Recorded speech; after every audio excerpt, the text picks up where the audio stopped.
राम कृष्ण हरी जय जय राम कृष्ण हरी हरी जय जय राम कृष्ण हरी जय जय राम कृष्ण हरी जय जय राम कृष्ण हरी जय जय राम कृष्ण हरी जय जय राम कृष्ण हरी जय राम कृष्ण हरी जय जय राम कृष्ण हरी जय राम कृष्ण हरी जय जय राम कृष्ण हरी जय राम कृष्ण हरि जय जय राम कृष्ण हरि जय राम कृष्ण हरि जय जय राम कृष्ण हरि जय राम कृष्ण हरी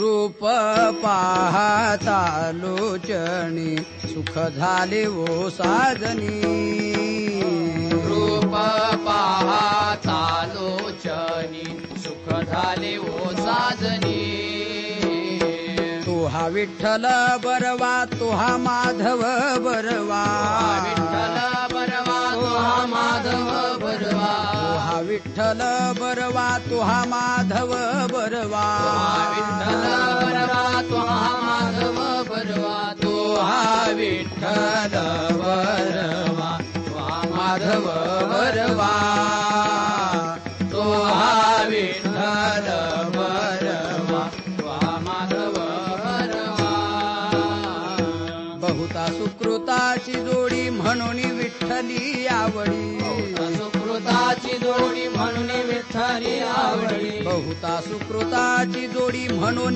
विठ्ठली आवडी सुकृताची जोडी म्हणून विठ्ठली आवडी तो हा विठ्ठल बरवा तो हा माधव बरवा तो हा विठ्ठल बरवा तो हा माधव बरवा सर्व सुखाचे आगर बाप रखुमा देवीवर सुखाचे आगर बाप रखुमा देवीवर सर्व सुखाचे आगर बाप रखुमा देवीवर सुखाचे आगर बाप रखुमा देवीवर तो हा विठ्ठल बरवा तो हा माधव बरवा तो हा विठ्ठल बरवा तो हा माधव बरवा जय जय राम कृष्ण हरी राम कृष्ण हरी जय जय राम कृष्ण हरी जय राम कृष्ण हरी जय जय राम कृष्ण हरी जय राम कृष्ण हरी जय जय राम कृष्ण हरी जय जय राम कृष्ण हरी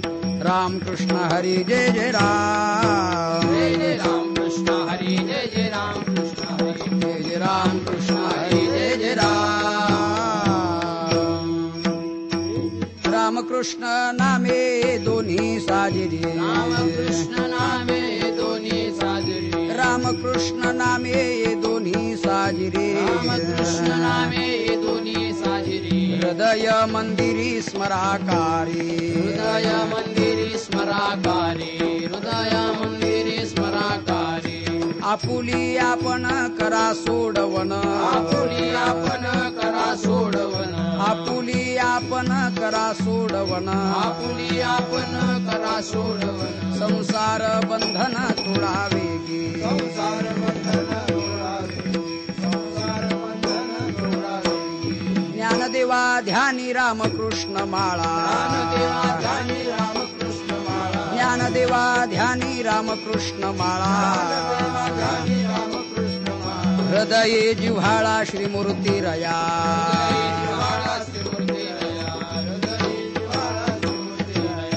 आपुली आपण करा सोडवण आपुली आपण करा सोडवन आपुली आपण करा सोडवण आपुली आपण करा सोडवन संसार बंधन तोडा वेगी संसार बंधन तोडावे गे संसार बंधन तोडा ठुब्बार खुमाई पार कुमार जय जय विठुब्बार खुमाई जय जय विठुब्बार खुमाई जय जय विठुब्बार खुमाई जय जय विठुब्बार खुमाई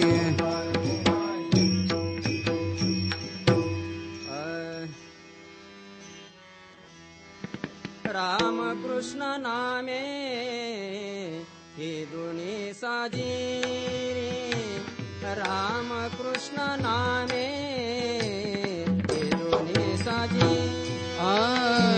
राम कृष्ण नामे हे दोन्ही साजिरी राम कृष्ण नामे हे दोन्ही साजिरी राम कृष्ण नामे हे दोन्ही साजी रे राम कृष्ण नामे हे दोन्ही साजी राम कृष्ण नामे हे दोन्ही साजिरी राम कृष्ण नामे हे दोन्ही साजिरी हृदय मंदिरे स्मराकारे हृदय मंदिरे स्मराकारे आपुले आपण करा सोडवण आपुले आपण करा सोडवण हृदय मंदिरी स्मरकारे हृदय मंदिरी स्मरकारे आपुली आपण करा सोडवन आपुली आपण करा सोडवन संसार बंधन तोडावे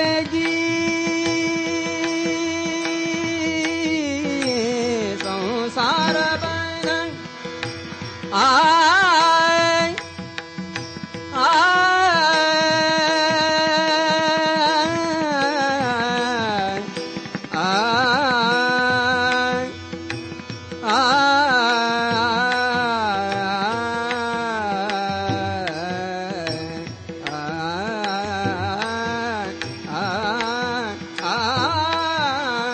संसार बंधन तोडावेगी आय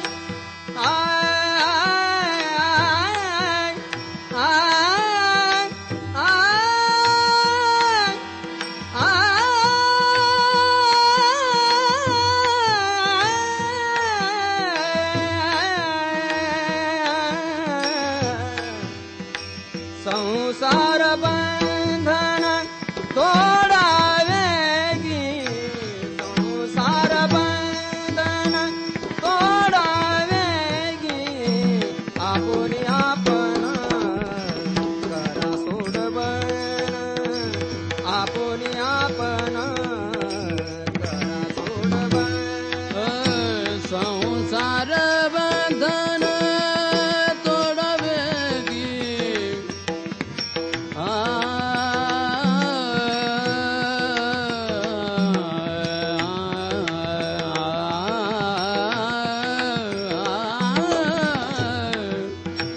संसार बंधन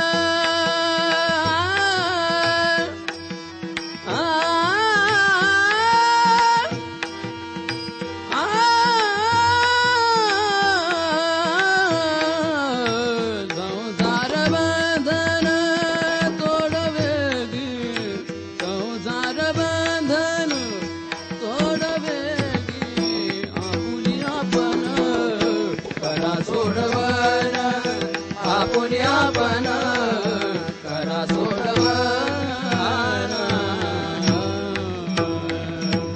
विठ्ठल विठ्ठल विठ्ठल विठ्ठल विठ्ठल विठ्ठल विठ्ठल विठ्ठल विठ्ठल विठ्ठल विठ्ठल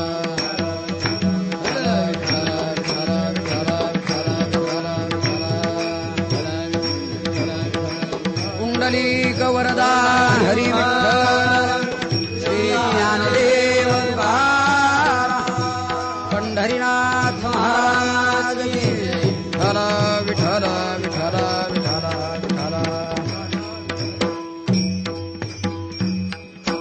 रामकृष्ण नामे ये दोन्ही साजिरी हृदय मंदिरी स्मराकारी आपुली आपण करा सोडवण संसार बंधन तोडावेगी ज्ञानदेवा ध्यानी रामकृष्ण माळा हृदयी जिव्हाळा श्रीमूर्तीरया आपुली आपण करा सोडवण संसार बंधन तोडावी गे विठ्ठल विठ्ठल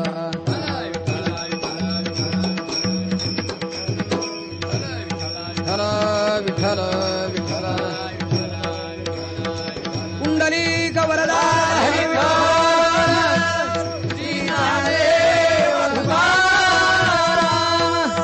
ज्ञानेश्वर महाराज की जय गुरु तुकाराम महाराज की जय विठ्ठल विठ्ठल रामकृष्ण नामे दोन्ही साजिरी हृदय मंदिरी स्मराकारे आपुली आपण करा सोडवण संसार बंधन तोडावी गे.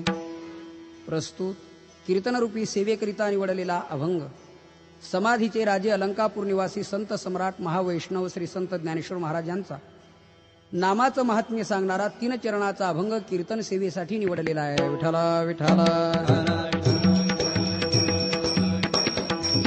पांडुरंगा करू प्रथम नमन पांडुरंगा करू प्रथम नमन दुसरे चरण संताची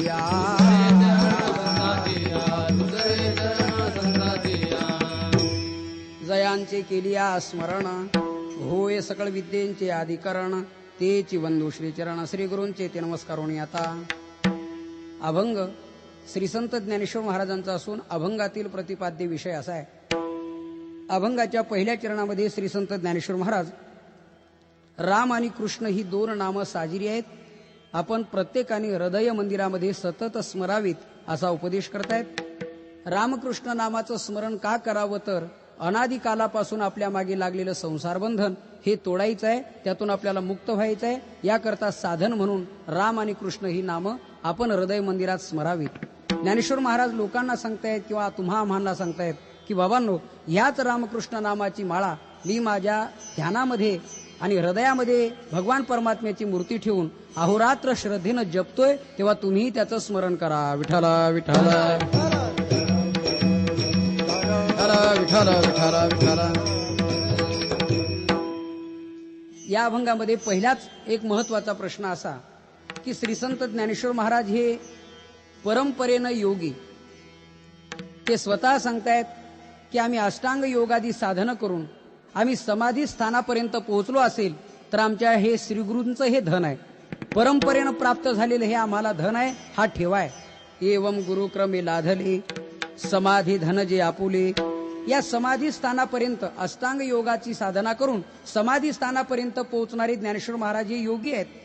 बघितलं तर नाथ संप्रदायातले आहेत, त्यांची ही नाथ संप्रदाय आहे, परंपरा आहे. ज्ञानेश्वर महाराज सांगतायत आदिनाथ गुरु सकळ सिद्धांचा मच्छिंद्रतयाचा मुख्य शिष्य. आदिनाथ भगवान परमात्म्यांनी जे ज्ञान सांगितलं ते मच्छाच्या पोटात विष्णू परमात्म्यांनी ऐकलं.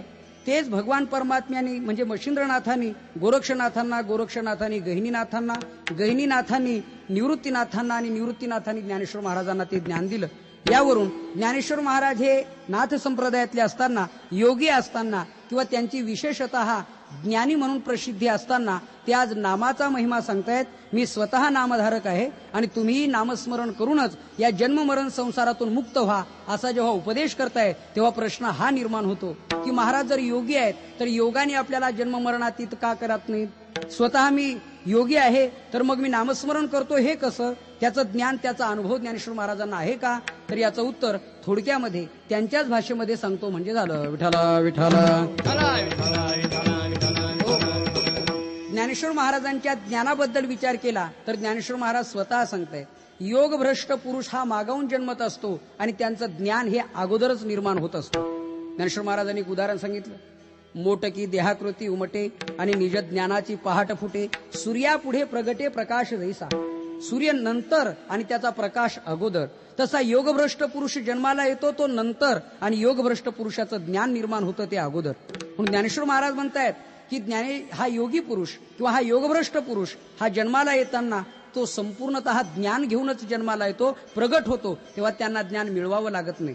ज्ञानेश्वर महाराजांनी तैसी दशेची वाट न पाहता आणि वैसेचे गावा न येता बाळपणीचं सर्वज्ञता वरी तया ते. विठ्ठला विठ्ठला.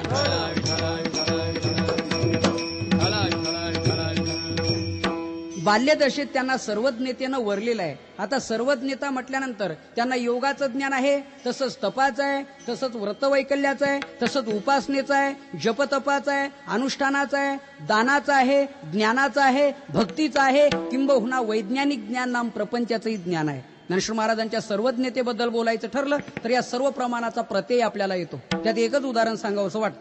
ज्ञानेश्वर महाराजांचा प्रत्येक आणि मार्गातला जो अनुभव आहे तो तुमच्या आमच्याशी तुलनात्मक दृष्टीनं बघता कामा नये, पण अखिल कोट ब्रह्मांडचारक भगवान श्रीकृष्ण परमात्म्याशी तुलना केली तर भगवंताच्या पुढे ज्यांचा अनुभव आहे असं म्हणायला अडचण नाही, हरकत नाही. त्याला एक उदाहरण म्हणून सांगतो. गीतेच्या 17व्या अध्यायात भगवान परमात्म्यांनी सात्विक दानाची व्याख्या सांगितली की जे उपकार न ठेवता दिलं जातं, देश काल पात्र पाहून दिलं जातं. अर्जुना तद्दानम सात्विकम स्मृतम, ते दान सात्विक आहे. पण ज्ञानेश्वर महाराजांनी दानाच्या मधला जो अनुभव आहे दान मार्गातला, त्यात त्यांचं नैपुण्य, त्यात त्यांचं ज्ञान अनुभव त्यात ओतला. ज्ञानेश्वर महाराज म्हटले थांबा, भगवान कृष्ण परमात्म्यांनी सात्विक दानाची व्याख्या सांगितली ना ती अपूर्ण आहे. त्यात एक उणीव आहे. कोणती? कसं द्यावं हे देवानी सांगितलंय, परंतु जे द्यायचंय ते आधी कसं मिळवावं हे मात्र सांगायचं भगवान परमात्म्याकडून विसरलं गेलं बोलण्याच्या ओघामध्ये.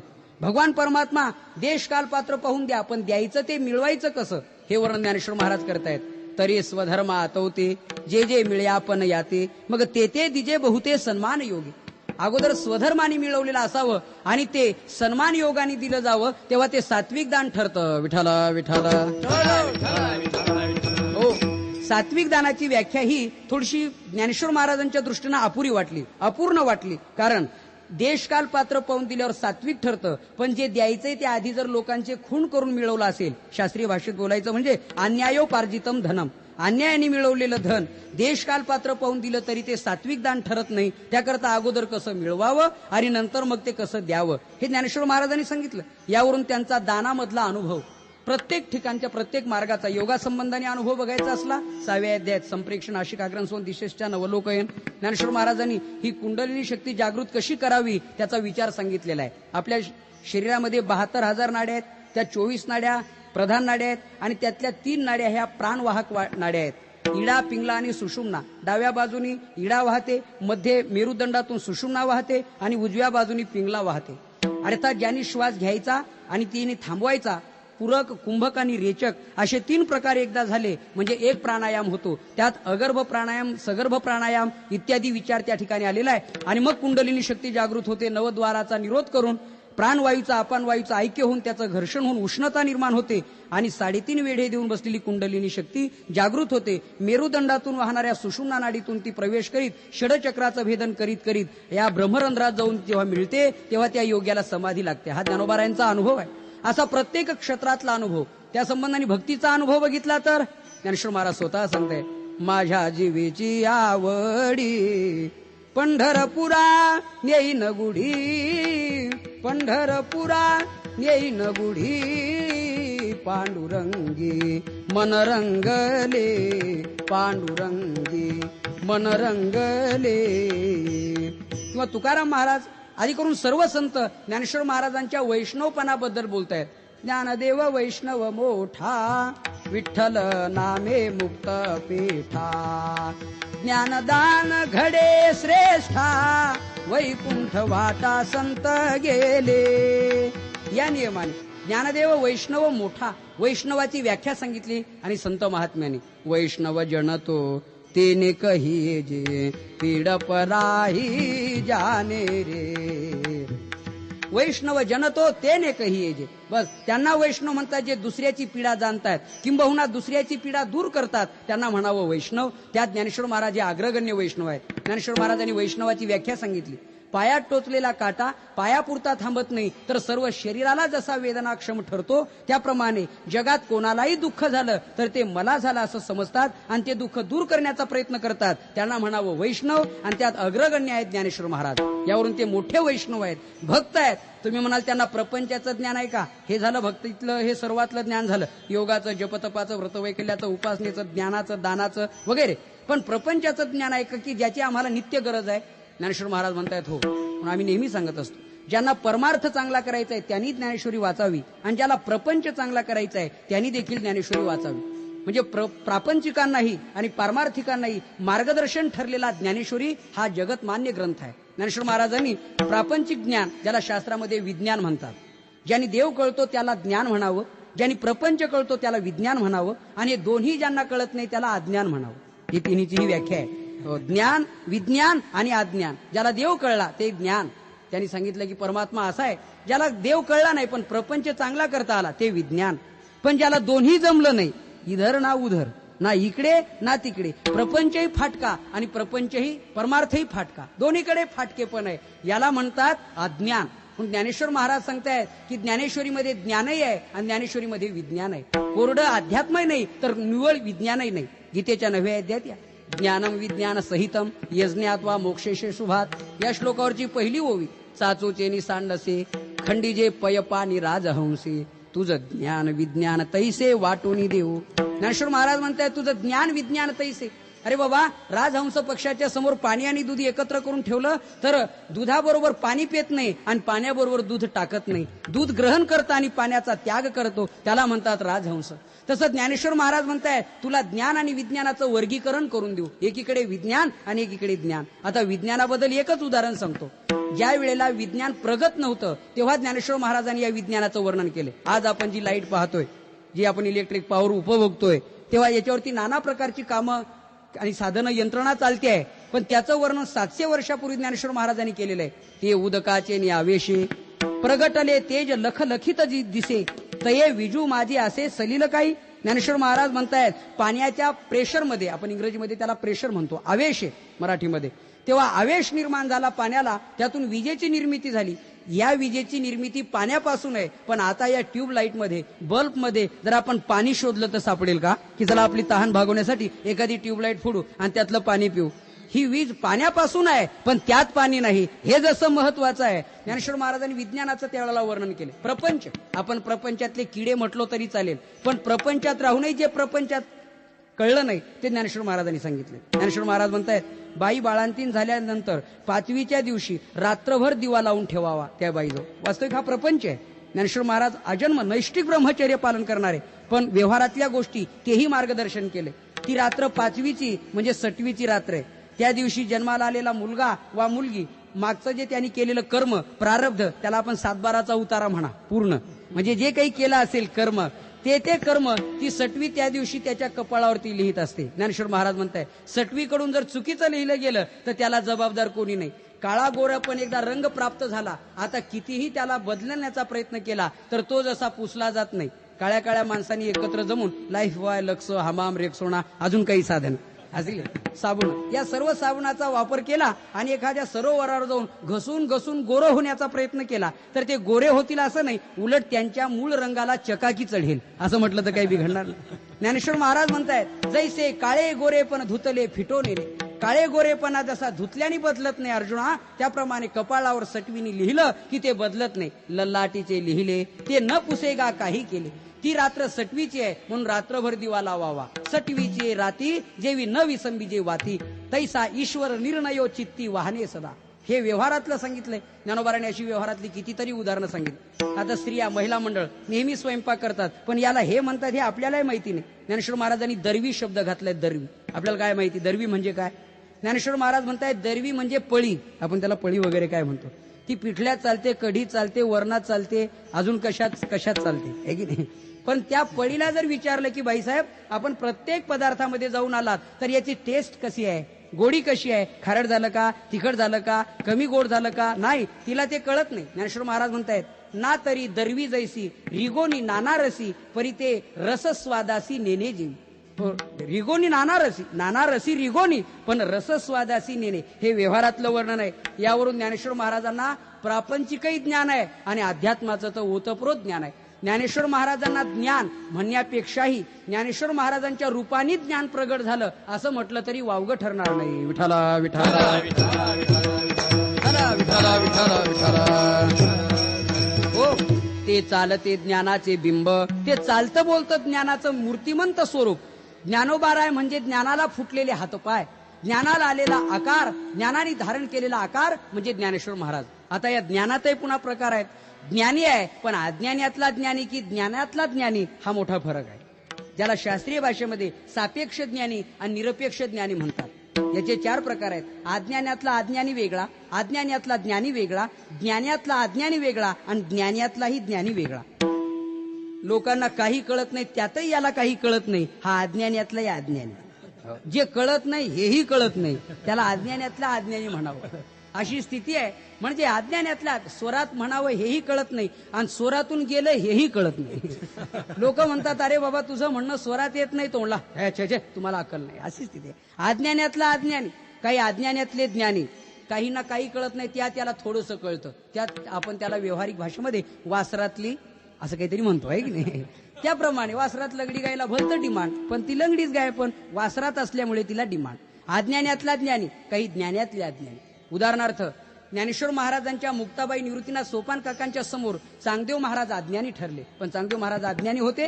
14 विद्या 64 कला हस्तगत करून 1400 वर्ष काळाला मेळ न लागू देणारे चांगदेव महाराज, पण जेव्हा पत्र लिहायला घेतलं तेव्हा एकही ओळ लिहिता आली नाही.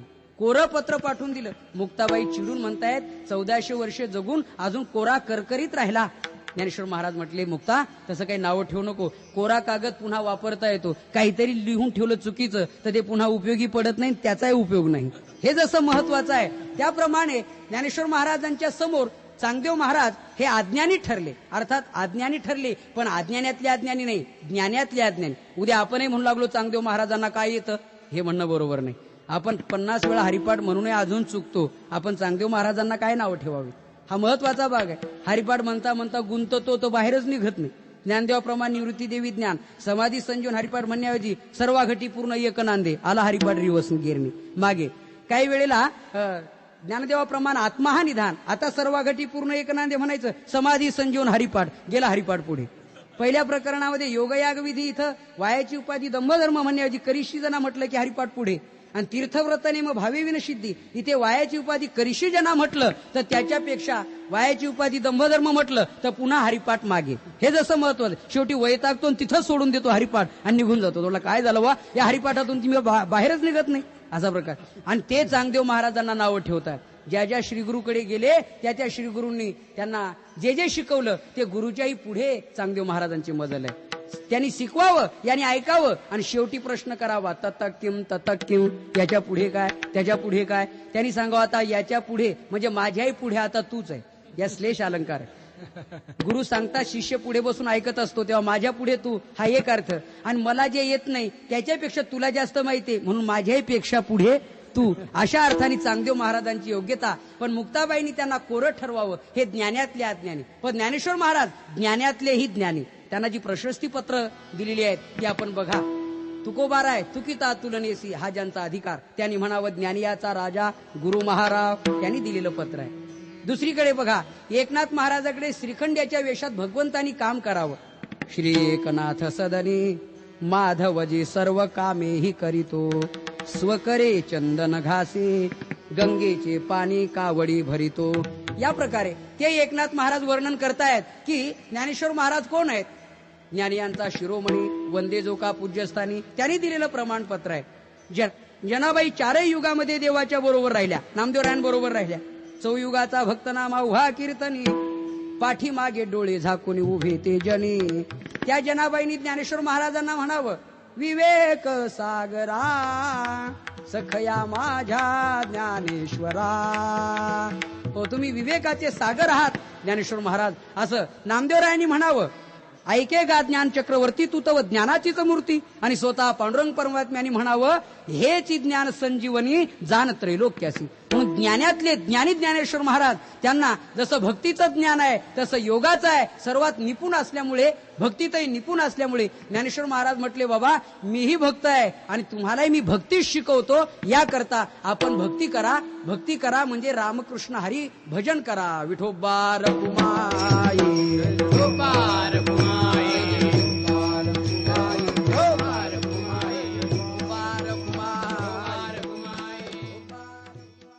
ज्ञानेश्वर महाराज सांगतायत की याकरता मला भक्तीचा जिव्हाळा असल्यामुळे तुम्हाला मी भक्ती संबंधानेच सांगतो.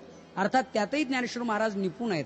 याच्यात थोडंसं पुढे जाऊन सांगायचं ठरलं तर ज्ञानेश्वर महाराजांनी सांगितलेलं उदाहरण, जसं सोनं हे मौल्यवानच आहे पण त्याला पुन्हा पुन्हा तापून त्याला पुट दिल्यानंतर त्याची किंमत, त्याचा कस जसा वाढतो, तसं ज्ञानेश्वर महाराजांच्या भक्तीला नामदेवरायांचा सहवास, संगती हे पूड दिल्यासारखं. ज्ञानेश्वर महाराज योगी असून, ज्ञानी असून, भक्त तर आहेतच, पण नामदेवरायांची संगती पुन्हा ज्ञानेश्वर महाराजांना जेव्हा प्राप्त झाली तेव्हा ज्ञानेश्वर महाराज त्या भक्ती संबंधाने अजूनच वर्णन करतायत, त्यात रंगून जातायत, मग्न होतात. विठाला विठाला.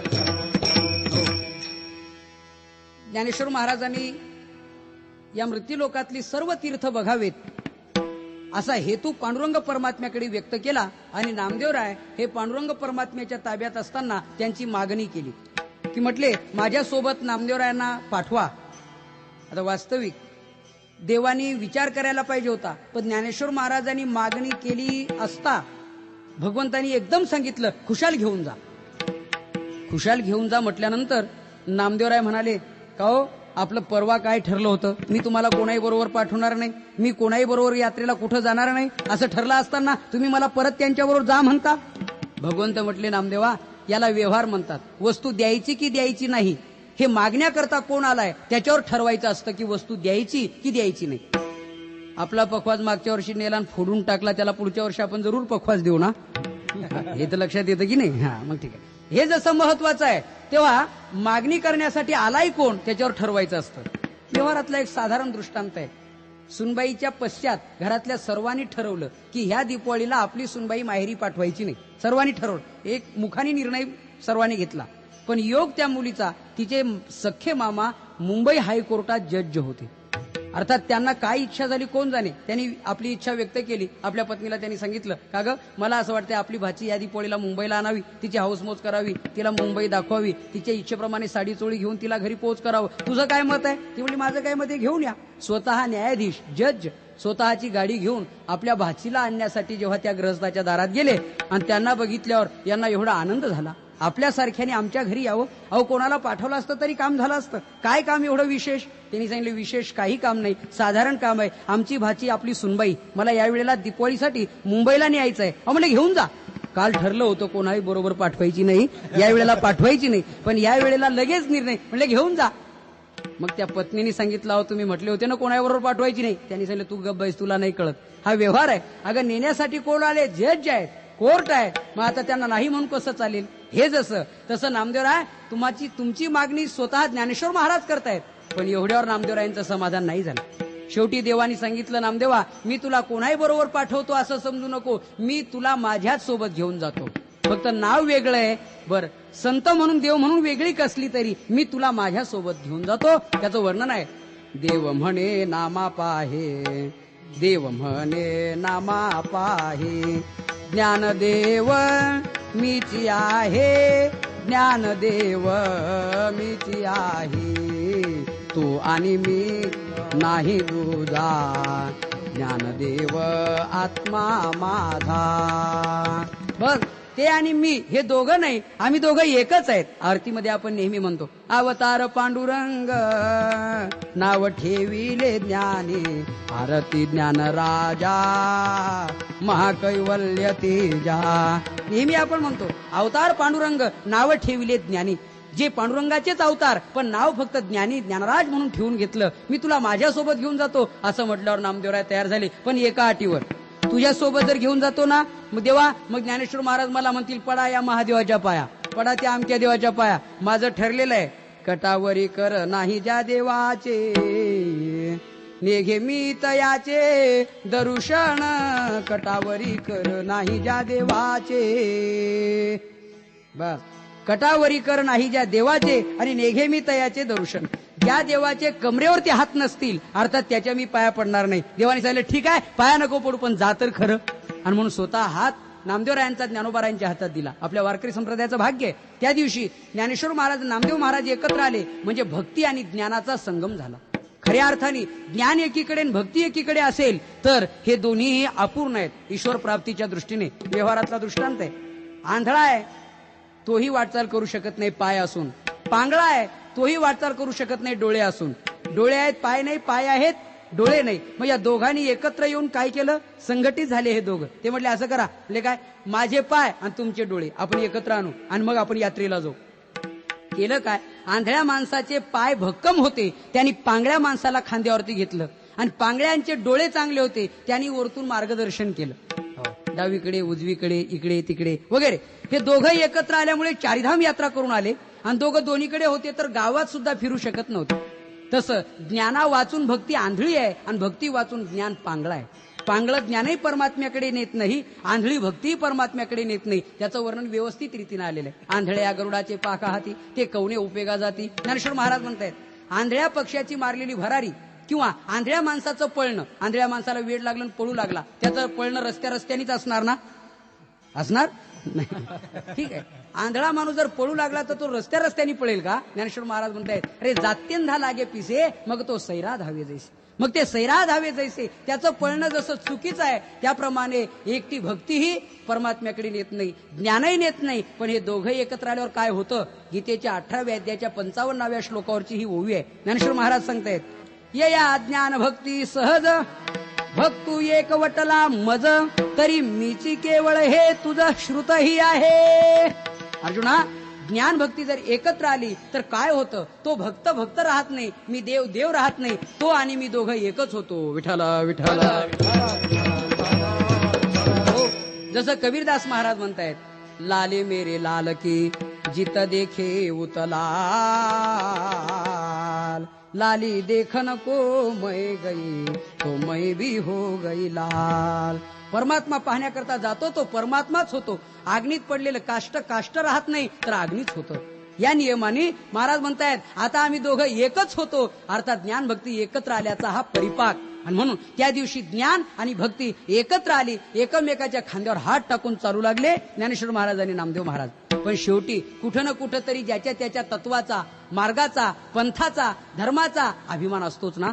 शेवटी एकदा प्रसंग असा आला की दोघांनाही तहान लागली, व्याकुळ झाले, पाणी दिसत नाही जवळपास. एका विहिरीमध्ये खोलगट अशा भागात पाणी, कुठंतरी थोडंसं पाणी थांबलेलं आहे.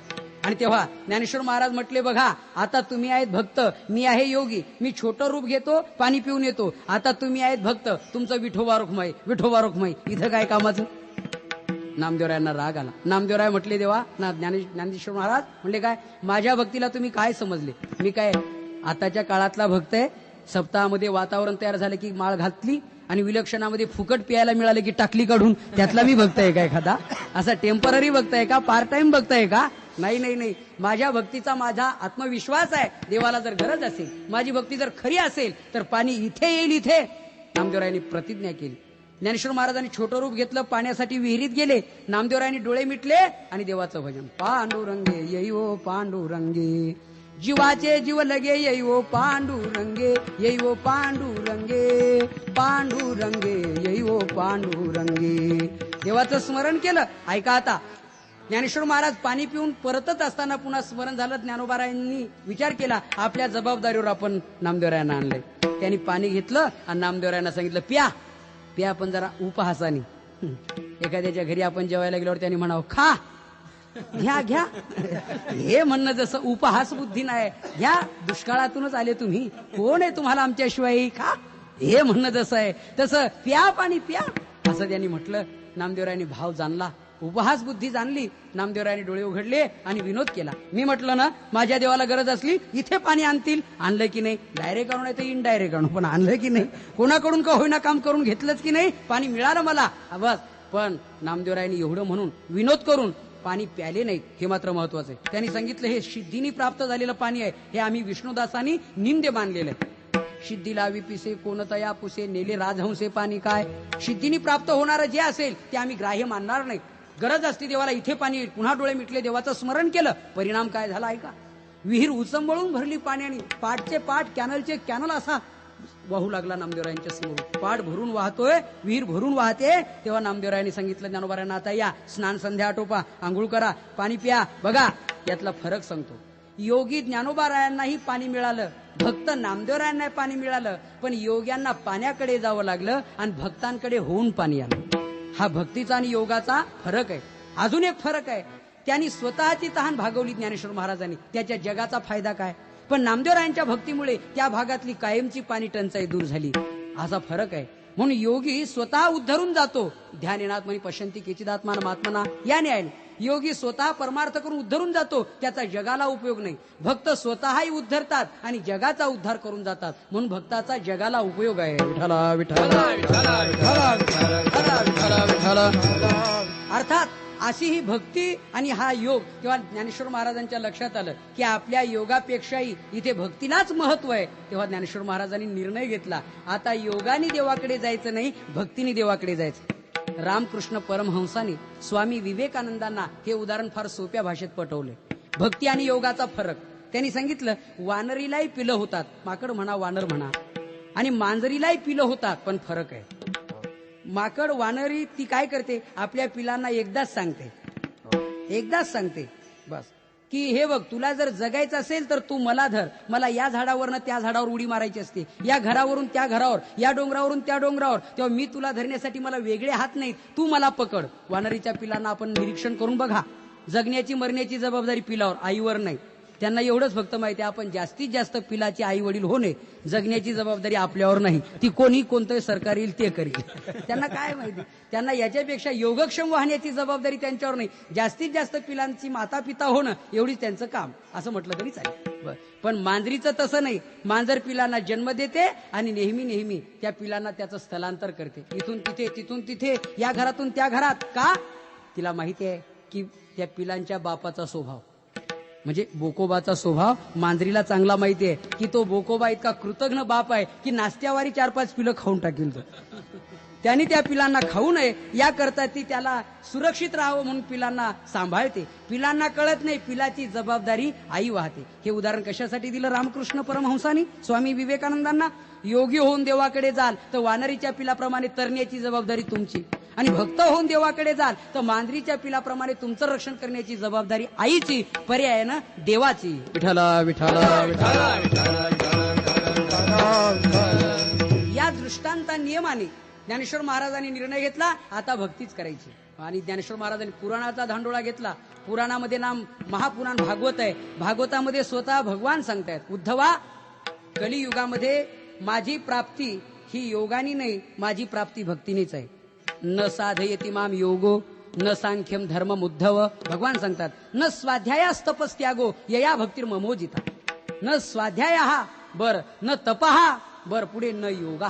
माझी प्राप्ती योगाने होणार नाही, मग माझ्या प्राप्तीसाठी भक्तीच कारणीभूत आहे असं देवानी सांगितलं त्यावेळेला. तेव्हा ज्ञानेश्वर महाराजांनी तेच हरिपाठाच्या 5व्या अभंगाच्या प्रथम चरणात सांगितलं, योग याग विधी येणे नव्हे सिद्धी, वायाची उपाधी दंभ धर्म, वायाची उपाधी दंभ धर्म, हरिमुखे म्हणा, हरिमुखे म्हणा.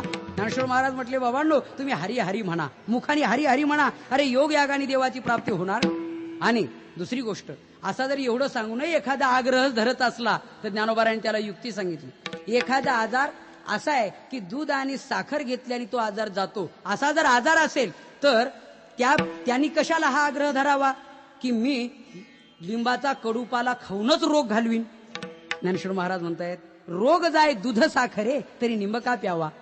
जर एखाद्या दुधाने आणि साखरेने एखादा रोग जात असेल तर निंब पाला खाण्याची आणि इच्छा तरी का बाळगावी त्यांनी. हे जसं महत्वाचं आहे तसं भक्तीने नामस्मरणाने देवाची प्राप्ती होत असेल तर मी योगच करीन देवाच्या प्राप्तीसाठी, हे तरी त्यांनी का म्हणावं. आणि मग तुम्ही त्याच्या मागे लागू नका, मग तुमचा उद्धार करून घ्यायचा आहे का. जपतप अनुष्ठान व्यर्थ कास या करणे, जपतपानुष्ठान व्यर्थ कास या करणे, व्रत ये मने नलगे दैवता धरणे, देवता धरणे, आसन मुद्रा ज्ञान ध्यान नलगे वाराणसी मरणे, आसन मुद्रा ज्ञान ध्यान नलगे वाराणसी मरणे, हा केशव माधव अच्युत वदता होय पातक हरणे. ओम नमो भगवते रामकृष्ण वासुदेवा, ओम नमो भगवते रामकृष्ण वासुदेवा. केशव माधव अच्युत वदता होय पातक हरणे, भगवते रामकृष्ण वासुदेवा. काही करण्याची गरज नाही. एकनाथ महाराजांचा दुसरा अभंग आहे, त्यांनी सांगितलं, न लगे तीर्थाचे भ्रमण तुम्ही वासुदेव वासुदेव म्हणा, दंडन मुंडन तुम्ही वासुदेव वासुदेव म्हणा, नलगे पंचाग्नी साधन तुम्ही वासुदेव वासुदेव म्हणा, तुम्ही आठवा मधुसूदन तुम्ही वासुदेव वासुदेव म्हणा, वासुदेव वासुदेव म्हणा तुम्ही वासुदेव वासुदेव म्हणा. काही करण्याची गरज नाही, तुम्ही वासुदेव वासुदेव म्हणा, देवाचं नामस्मरण करा. तसं ज्ञानेश्वर महाराजांनी सांगितलं, तुम्ही काही करू नका. तुमचा जर संसार बंधनातून तुटावं आणि मुक्त व्हावं किंवा देवाची प्राप्ती व्हावी असं तुम्हाला वाटत असेल तर तुम्ही देवाचं नाव घ्या. पण देवाचं नाव घ्या म्हटल्यानंतर लोकांनी विचारलं, महाराज देवाचं नाव घ्यायचं आहे, पण देवाचं नाव घेण्यासाठी देवाला जर एकच नाव असेल तर आम्ही ते नेमकं घेऊ. पण तुकोबारांनी वर्णन केलेलं आहे, बहु आहे करुणावंत अनंत हे नाम ज्या तुहा उतरील पार. त्याला तर अनंत नाम आहेत, मग अनंत नामातलं तुम्ही नाम घ्यायला सांगता, ते नेमकं कोणतं घ्यावं? मग ज्ञानेश्वर महाराज म्हणतायत, मी तुम्हाला ही दोन नावं घ्यायला सांगतो, एक राम आणि एक कृष्ण. हीच नावं का घ्यायला सांगतो तर ही अत्यंत साजिरी आहेत म्हणून घ्यायला सांगतो. ही गोष्ट अभंगाच्या पहिल्याच्या रामकृष्ण नामे हे दोन्ही साजी, रामकृष्ण नामे हे दोन्ही साजी, रामकृष्ण नामे हे दोन्ही साजी, रामकृष्ण नामे हे दोन्ही साजी. हृदय मंदिरी स्मरा, हृदय मंदिरी स्मरा, आपली आपण करा सोडवान, आपली आपण करा सोडवान. हृदय मंदिरी स्मरा, हृदय मंदिरी स्मरकार, आपुली आपण करा सोडवान, आपुली आपण करा सोडवान. या दोन नामाचा प्रामुख्यानं ज्ञानेश्वर महाराज अभंगाच्या प्रथम चरणामध्ये उल्लेख करतायत की हे बघा, आमच्या परमात्म्याला अनंत नावं असली तरी ही दोन नामं साजरी आहेत. याला साजरी हे विशेषण का दिलं याचं कारण आहे, नामाला स्वतंत्र महत्व नाही, नामीचं महत्व नामामध्ये आलेलं असतं. हो, नावाला स्वतंत्र महत्व नाही. दोन व्यक्तीचं नाव एकच असावं, एकाला 10,000 रुपयाचा माल उधार मिळतो, एक दिवसभर पाया पडलं तर बिडीचा पुडा कोणी देत नाही. त्याचं कारण आहे, नाव एकच आहे दोघांचं, पण नाव जरी एक असलं तरीही मात्र कर्तृत्व भिन्न आहे ना. बाबा रे, त्याच्याकडून 10,000चा नव्हे 20,000 रुपये वेळ आली तर मिळतील, पण तुझ्याकडच्या विडीच्या पुड्याचे पैसेही मिळतील असं वाटत नाही. म्हणून हे जसं आहे तसं देवाचे अवतार अनंत असले तरी, अनंत नावं असली तरी देवाच्या अवतारामध्ये वर्णन करताना 6 प्रकार केलेत गर्ग संहितेमध्ये. अंश अंशांश आवेश कला पूर्ण आणि पूर्णत्तम असे 6 प्रकार आहेत. त्यापैकी राम आणि कृष्ण हे 2 अवतार पूर्ण आणि पूर्णत्तम आहेत. महाराज म्हटले पूर्ण अवतार रामकृष्ण, पूर्ण अवतार. पूर्ण अवतार रामकृष्ण, राम आणि कृष्ण हे 2 अवतार पूर्ण आहेत आणि अवतार पूर्ण आहेत म्हणून त्या अवताराची नावंही पूर्ण आहेत. त्यामुळे ही साजरी नावं आहेत, अर्थात याच नावाला हे महत्व आहे. विठ्ठला विठ्ठला विठ्ठला विठ्ठला. बस, रामकृष्ण नामे हे दोन्ही साजिरी. व्यक्तीचं महत्व नामात येत असतं, हा त्याचा सिद्धांत आहे. राम आणि कृष्ण हे अवतार पूर्ण आहेत म्हणून त्या नामालाही पूर्णत्व आहे, हा त्याचा एक महत्वाचा भाग. आणि स्वतंत्र नामाचा महिमा सांगायचं ठरलं तर त्याचं उत्तर असं आहे, राम आणि कृष्ण ही 4 अक्षराची 2 नामं आहेत. आता राम याचं महत्व पद्मपुराणात वर्णन केलेलं आहे. राम म्हटलं की तोंड उघडतं बघा, आणि म म्हटलं की तोंड मिटतं. आपण कधी काळी प्रयोग करा, तोंड उघडं ठेवून म म्हणा, चालणार नाही. इथे नका प्रयोग करू. किंवा एखाद्या वेळेला तोंड मिटून रा म्हणा तरी जमणार नाही, त्याचा वर्ण बदलतो. म म्हटलं की ओष्ठे वर्ण आहे, ओठाला ओठ लागले तरच म या अक्षराचा उच्चार होतो, अन्यथा होत नाही. मग याचा अर्थ काय? याचा अर्थ असा आहे, आपल्या हृदयात ज्ञात अज्ञात पातकांचा जो समूह आहे, रा म्हटलं की तोंड उघडतं तेव्हा सर्व पातकं बाहेर येऊन पडतात. बाहेर आलेली पातकं पुन्हा मध्ये येऊ नयेत याकरता म म्हणजे ओठाला ओठ मिटून तोंड बंद करणे, म्हणजे पापांना परत न येण्यासाठी, म्हणजे नो एंट्री करणे. बस ती पापं पुन्हा न येऊ देणे असा त्याचा भाग आहे. नाहीतर तीच पापं जर पुन्हा पुन्हा येऊ लागली तर किती पापाची निवृत्ती कराल? त्याचं जर पर्क्युलेशन होऊ लागलं रिटर्न सप्लाय तर काय करणार आपण? हे जसं महत्वाचं आहे याकरता बाहेर पडलेली पातकं पुन्हा मध्ये येऊ नयेत याकरता रा म्हणजे बाहेर पातकं, म पुन्हा मध्ये नाही असा त्याचा अर्थ आहे. त्याचा श्लोक आहे, रकारोच्चार मात्रेण बहिर्निर्याती पातकं पुन्हा प्रवेशा भावेच मकारस्तु कपाटवत. शास्त्रकार सांगतायत रकारोच्चार मात्रेन, रकाराचा उच्चार केला की बहिर्निर्याती पातकं, पातकं बहिर्निर्याती, पातक बाहेर येतात, पण पुन्हा प्रवेशा भावेच, पुन्हा प्रवेश करू नये याकरता मकारस्तु कपाटवत. वत म्हणजे प्रमाणे, अर्थात या कपाटाप्रमाणे मकाराच्या उच्चाराने तोंड बंद होतं. हे राम या 2 अक्षराचं महत्व आहे. अजून पुष्कळचं महत्व आहे. आता कृष्ण या अक्षराचं महत्व असं आहे, त्यात कृ कर्षती म्हणजे आकर्षण करणे. शास्त्राने सांगितल्याप्रमाणे मदोन्मत्त हत्ती जसा जंगलात भटकतो तसं तुमचं आमचं मन विषयाच्या जंगलात भटकतंय. हे देवाकडे येत नाही, स्थिर होत नाही. त्याला आकर्षण करण्याचं काम कृष्ण हे नाम करतं, आकर्षण करतं ते. आणि म्हणून राम पातकाची निवृत्ती, कृष्ण मनाचं आकर्षण, याकरता रामकृष्ण नामे हे दोन्ही साजिरी. ही 2 नामं अत्यंत साजरी आहे. वेदांताच्या दृष्टीने त्याचा पुष्कळचं पुन्हा चिंतन आहे. राम हा देही आहे, म्हणजे देहात असलेलं कुटस्थ चैतन्य आहे, आणि कृष्ण हे मात्र ब्रह्मचैतन्य आहे, सर्वत्र व्यापक आहे. म्हणून राम हा शब्द आपण या अर्थाने वापरतो, सर्वाघटी राम देहादेही एक, असं देही नित्यम अवध्योयम या दृष्टीने. किंवा काय म्हटलेलं आहे, तैसा हृदयामध्ये मी राम असता सर्व सुखाचा आराम.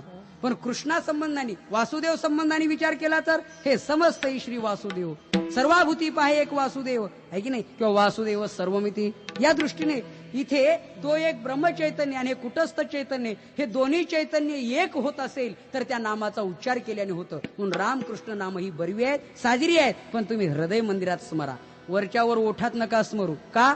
त्याचं कारण आहे, वरचेवर जर स्मरण केलं तर त्याला जिव्हाळा नसतो, त्याला प्रेम नसतं. बघा काही माणसं म्हणतात, अहो त्यांचं बोलणं काय खरं आहे का, ते इथून वर आहे.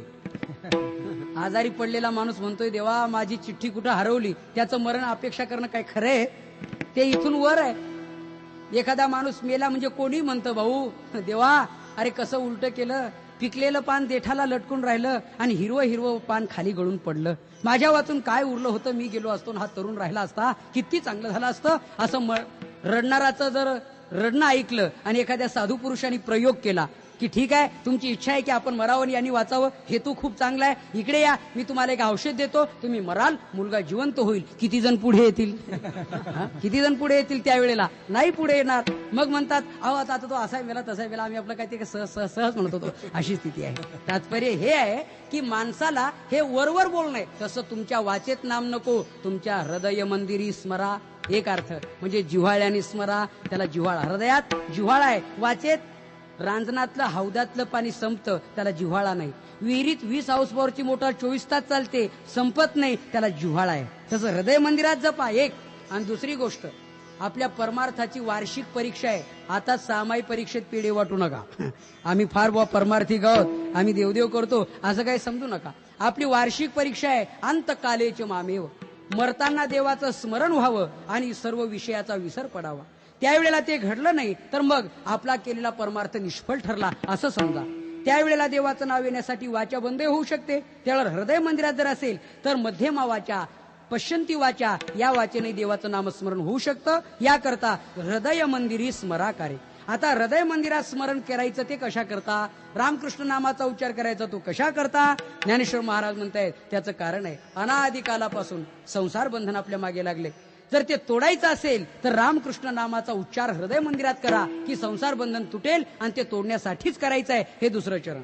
आपुली आपण करा सोडवा, आपुली आपण करा सोडवा, आपुली आपण करा सोडवा, आपुली आपण करा सोडवा, संसार बंधन कोणावेगी, संसार बंधन कोणावेगी, आपुली आपण करा सोडवन, आपुली आपण करा सोडवन, संसार बंधन कोणावेगी, संसार बंधन कोणावेगी, आपुली आपण करा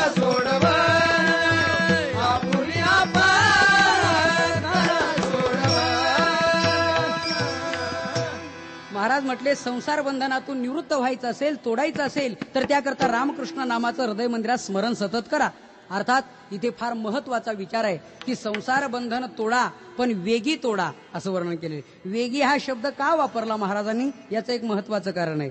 हा जन्म यापूर्वी नव्हता, पुढे मिळणार नाही, हा एकदा मिळालाय. बाकी जन्मात संसार बंधन तोडता येत नाही, याच जन्माने तोडता येतं. आणि म्हणून वेगी तोडा. कारण आता मिळालेलं आयुष्य तुमच्या हातात नाही. आपण ठरवू की आपण अजून 80 वर्ष नक्की राहू, हे चूक आहे. केव्हा कधी आपण संपू याचा क्षणार्धामध्ये आपण संपणार आहोत, आपल्याला अंदाज काढता येणार नाही. आणि म्हणून वेगी स्मरा हे त्याचं उत्तर आहे. विठाला विठाला.